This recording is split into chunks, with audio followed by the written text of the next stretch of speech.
कहानी विदाई से पहले की बातें। सरसों के खेतों से उठती हल्की ठंडी हवा ने जैसे पूरा गांव जगा दिया था। शादी की लगी रौनक हर घर के आंगन में पट रही थी। रंग बिरंगे झंडे, महंगे फूल और दूर दूर तक सुनाई देने वाला ढोल नगाड़ों का शोर।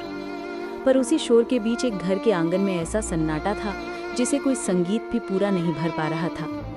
दादा के पुराने से कमरे की खिड़की से बाहर झांकती शालू ने अपने हाथों में चूड़ियां फिराकर सधी सी नजरों से आंगन की तरफ देखा।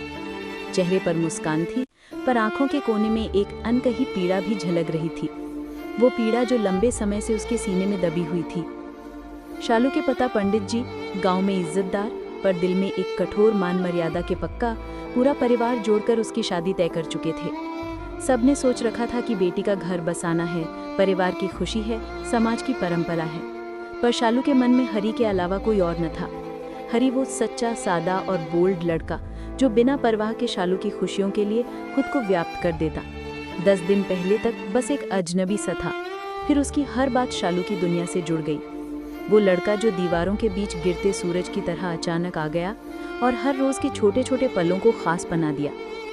शादी के दिन दादाजी ने कहा था कि मंडप में जाने से पहले शालू परंपरा के अनुसार कुछ पहन ले, पर शालू के दिल में परंपरा और उसकी दुनिया अलग अलग बातें कर रही थी।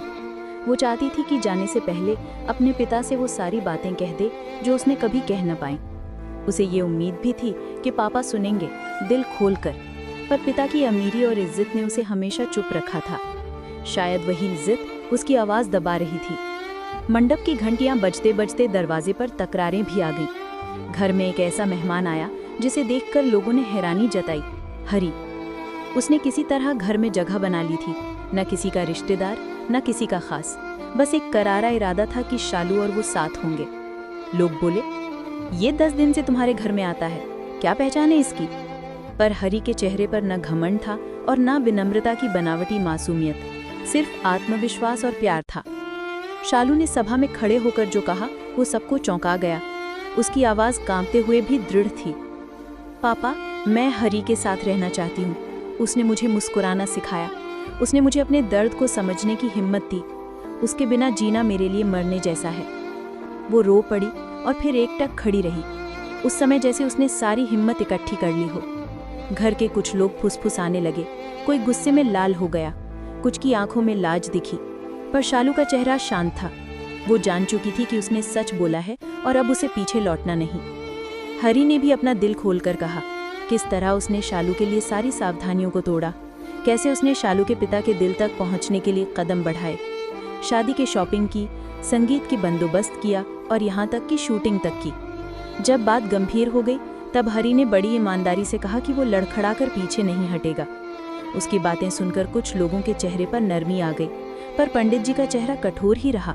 वो अपने ऐतिहासिक मान प्रतिष्ठा को देखकर मान भी लेते और ना भी लेते, पर क्या किसी की प्रतिष्ठा बेटी की खुशी की ऊंचाई पर भारी हो सकती है?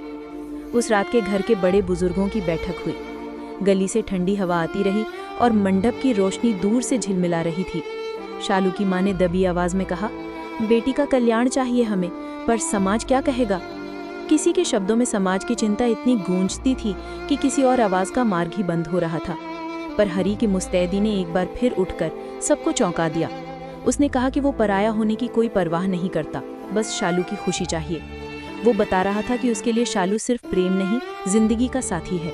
अगली सुबह जब गांव की मुक्ति की रौनक अभी भी ताज़ा थी, तो पंडित जी ने अपने पुत्रों से कहा कि शादी सुबह 7 बजे तय है। सब व्यवस्था चल रही थी, फूल, शोर, संगीत और तैयारी, पर मन के अंदर एक लड़ाई थी जो बाहर नहीं आ पा रही थी। शालू ने सोचा कि अगर पापा उसे आज विदा कर देंगे तो क्या उसके दिल का सारा बोझ हल्का हो जाएगा, पर क्या वो इसकी कीमत अपनी आत्मा की कीमत से दे पाएगी? शादी के रस्मों के बीच शालू ने हरी को चुपचाप कहा, तुम्हारे बिना मैं किसी भी रस्म को पूरा नहीं मानता। वो हाथ थोड़ा कांपता हुआ अपनी बात कहता।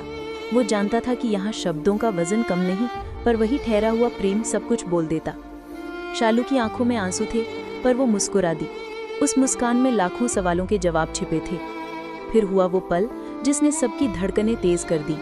शालू के पिता ने अपनी बेटी की आंखों में झांका। पहली बार उन्होंने उन आंखों में वही बच्ची देखी जिसने उनके अधीनता में पलकर उनकी उम्मीदों का बोझ उठाया। उन आंखों में वही मासूमियत थी, वही चाह थी कि उसे किसी के हाथों में खुश होते देख सकें। और तभी पंडित जी की जुबान से निकल पड़ा, अगर तुम्हें हरी से खुशी मिलती है तो मैं क्या बनकर तुम्हारे रास्ते में खड़ा रहूं। उनकी आवाज़ में अब कोई कठोरता नहीं, सिर्फ थकान और प्यार का मिला जुला एहसास था। पूरा घर चुप हो गया। उस चुप्पी में सब कुछ बदल गया।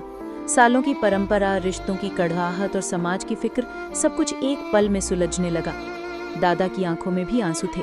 उन्होंने कहा, बेटा, कभी कभी नियमों से बढ़कर रिश्तों की खुशियां होती हैं।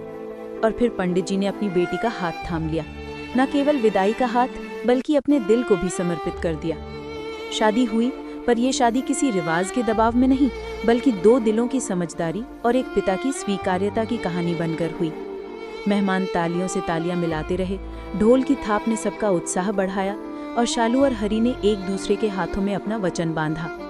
विदाई के वक्त शालू ने अपने पिता से कहा, पापा, आपने आज मुझे ये जो इज्जत दी वो मेरे लिए सबसे बड़ी दुआ है।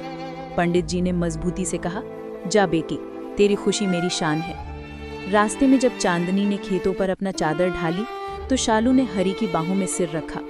हरी ने धीरे से कहा, मैंने कहा था ना, मैं चुपचाप वापस नहीं जाऊंगा। शालू ने हंसकर कहा, और मैं भी अब कोई आंसुओं की कहानी नहीं बनूंगी।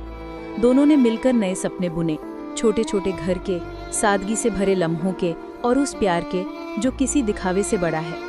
गांव की गलियों में बाद में भी लोग उस शादी की बातें करते रहे। कैसे एक पिता ने अपनी प्रतिष्ठा के आगे अपनी बेटी की खुशी को तरजीह दी, कैसे एक लड़के ने हिम्मत करके अपने प्यार को साबित किया और कैसे एक बेटी ने अपनी आवाज़ बुलंद कर दी। पर जो सबसे ज़्यादा असर छोड़ गया वो था उन रिश्तों की गर्मी जो बर्फीली परंपराओं को पिघलाकर अंदर तक पहुंच गई थी। समाप्ति में शालू ने एक बार अपने पिता की तरफ देखा। उनके कदम धीमे थे पर चेहरा शांत और संतुष्ट था। पिता और बेटी के बीच की दूरी जो पहले घर और विदाई के बीच एक दीवार बनकर खड़ी थी, अब कम हो गई थी।